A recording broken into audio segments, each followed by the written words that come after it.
Octobre 1988, une classe de CE2 quelque part en France. Oui, bonjour les enfants. Alors aujourd'hui, cours de singulier pluriel. On va voir un peu l'état de vos connaissances. Je vais envoyer au tableau, au hasard, le petit Olivier Véreux, s'il vous plaît, au tableau. Pardon monsieur, moi c'est Olivier Véran, c'est pas Véran, c'est pas Véreux. Ouais, enfin, on s'en fout, c'est pareil, Olivier Véran au tableau, allez. Alors, la question, elle est simple. Quel est le singulier et le pluriel du mot hôpital? Oui, bien sûr, je connais, moi. Alors, un hôpital et des hôpitaux. Non, non, c'est faux, là, on dit pas comme ça. Non, non, c'est ça la réalité. La réalité de quoi? Dans nos hôpitaux. Bon, je crois que je vais convoquer tes parents, parce que là, je commence à en avoir un peu ras-le-bol de tes conneries, de tes bêtises et ton manque de respect.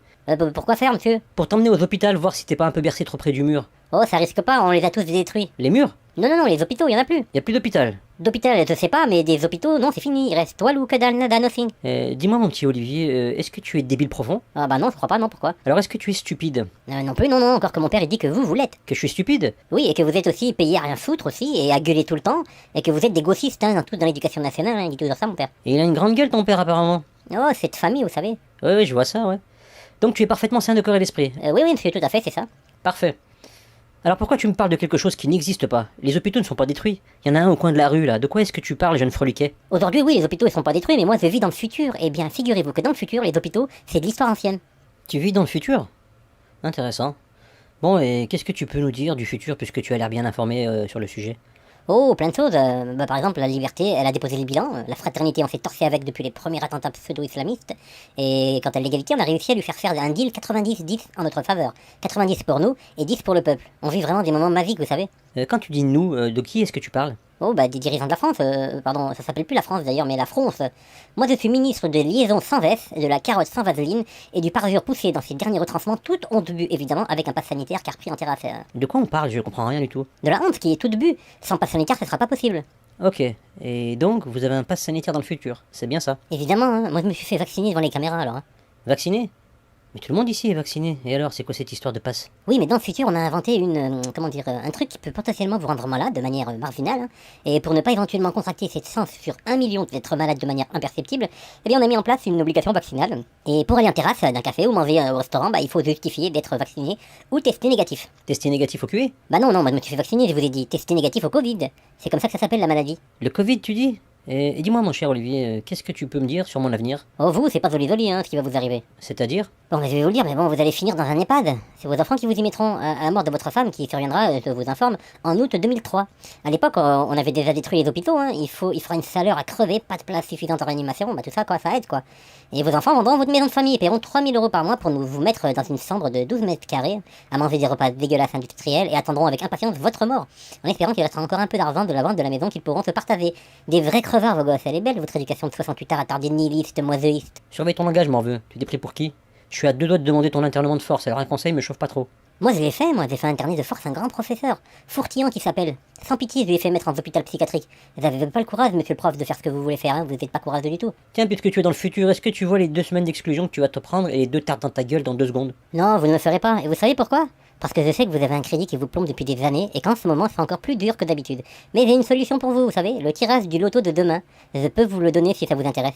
C'est quand même 5 millions de francs à la clé quand même. Hein. Tentative de corruption, t'as pas froid aux yeux toi. Tu iras loin en politique, c'est certain. Ben vas-y, balance les numéros du tirage de demain qu'on rigole un peu. Mars est conclu. Bon, c'est pas moi qui donne les numéros, c'est mon associé. Il vit aussi dans le futur, bougez pas, je vais l'appeler. Oui, bonjour, c'est le docteur Marty McFly, je suis de retour du futur. Voici l'almanach. Vous trouverez tous les résultats des lotos des 32 prochaines années, vous regarderez le tirage qui vous intéresse et vous les jouez. En 2 doses pour un schéma colorectal de la Française des Vieux complet. Et avec un peu de chance, vous n'irez pas mourir en EHPAD par rivostril interposé, mais à base d'inoculation par intraveineuse. C'est mieux. C'est marrant, mais le tirage de demain, il y a que les 6 qui sortiront, c'est impossible. Bien sûr que si c'est possible, dans le futur tout sera possible. Oui, mais là, le tirage, c'est pour demain. C'est possible, c'est tout. Et demain, c'est aussi dans le futur. Et donc, je vous disais que les hôpitaux, en 2021, il y en a plus, c'est fini.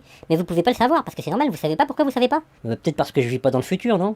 Non, parce que vous ne vivez pas avec votre temps. Il faut vivre avec son temps, et comme vous le savez, le temps c'est de l'argent. Et plus on fait des économies, donc plus on gagne du temps, donc en détruisant l'hôpital, on réduit les patients potentiels. Et comme un patient par définition c'est quelqu'un qui attend, et que le temps c'est de l'argent, on fait d'office des économies. Le calcul est vite fait. Moins de patients, moins d'attente, moins de dépenses, plus d'économies, donc jackpot sur toute la ligne. Sur toute la ligne de coke que tu sniffes, oui, ça c'est sûr. Non, sur les milliards qui vont rester dans les caisses de l'État grâce à ce plan de destruction des hôpitaux.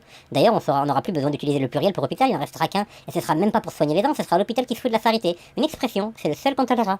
Mais tu es l'incarnation du diable. Es-tu seulement humain? Ça dépend des jours, mais c'est vrai que j'aime regarder les enfants qui meurent de faim à la télé, ça me passionne. Je sentais toujours loin du cœur et loin des yeux, l'Éthiopie meurt peu à peu, peu à peu. Comment j'étais bien quand la chanson elle passait à la télé. En fait, je crois que j'ai toujours été fasciné par la mort des gens. Et puis un jour, je suis tombé sur une interview de Bernard-Henri Lévy. Et là, tout est devenu clair. Lui, son concept, c'est faire la guerre sans l'aimer. J'ai donc suivi son exemple, et en 2021, avec mon équipe d'exécutifs à la tête de la France, on est en guerre sans aimer son peuple, voilà. Et entre nous, chers professeurs, je crois que pour ça, je suis le meilleur.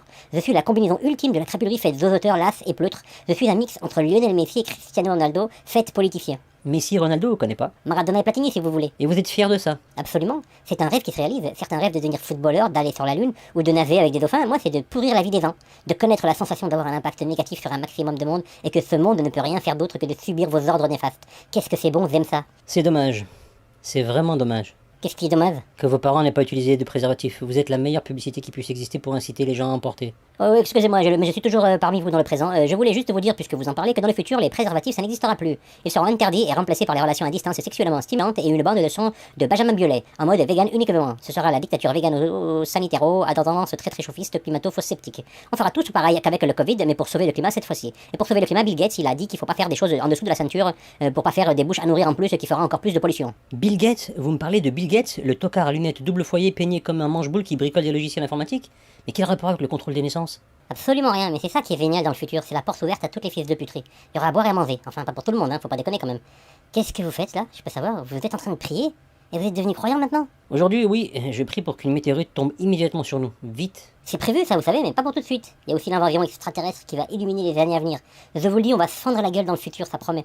Et d'ailleurs, ça vous dit pas de nous rejoindre avec nous et notre mission, monsieur le professeur? Non, pas vraiment, non. Mettez-moi plutôt une dose de... Comment vous avez dit tout à l'heure, là? Du Ravostril. Oui, voilà, mettez-moi en une double dose, tiens. Je veux partir le plus vite possible. Mais avec grand plaisir, enfin, monsieur. Bon, alors je prépare la soupe, hein, comme ça, vous allez voir. Voilà, et n'ayez pas peur d'inquiétude, contrairement aux injections qui sont réalisées en public devant les caméras de télé ici, ce n'est pas une solution saline. Attendez, bougez pas. Voilà, c'est fait. Vous allez vous en rendre compte tout de suite. Et vous n'irez pas dans nos hôpitaux, non, ce sera pas la peine. Et puis il n'existe plus, hein, vous savez. Allez, bon voyage, monsieur le professeur. Voilà, ça y est, c'est fini. Bon, merci, file-moi un acte de décès, tiens. Allez, qu'est-ce que je vais mettre pour cause de décès? Bon, allez, soyons fous. Covid plus. Oh non, mais ça va pas être possible, monsieur Véreux. Hein. Ah bon, et pourquoi ça? Bah parce que là, on est en 1988, et que vous avez 8 ans, et que le Covid n'existe pas encore. Ah oui, c'est vrai, c'est vrai.